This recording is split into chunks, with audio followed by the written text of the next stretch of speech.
Hello again from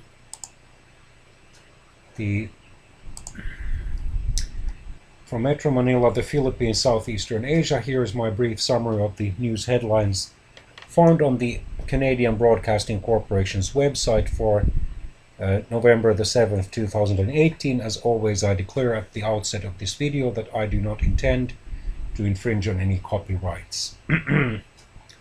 Children of survivors, Lloyd Thrasher and the complex legacy of residential schools. Spiders Care sends federal government workers home twice. Tony Clement demonstrated terrible lapse in judgment, says Conservative leader Andrew Scheer. He isn't offering much light on Tony Clement's future role in the Conservative caucus or parliamentary group in the House of Commons after the longtime Tory admitted to sharing sexually explicit images and a video. Why a Cape Breton town knew about the end of World War I before the rest of North America. Calgarians don't want to host Winter Olympics in 2026, according to poll. British Columbia First Nation declares state of emergency over water supply. Canadian doctors urge caution after Food and Drug Administration approves controversial new opioid pill. MS St. Louis survivor says Canada's apology a good thing, but it won't solve emotional scars. If I remember correctly, it was in the summer of 1939, so just some months before the Second World War broke out, that this ocean liner was denied entry to Canada.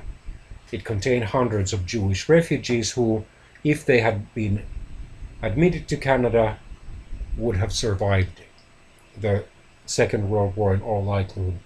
Johnny Mitchell at 75, Icon's milestone birthday marked with star-studded performances.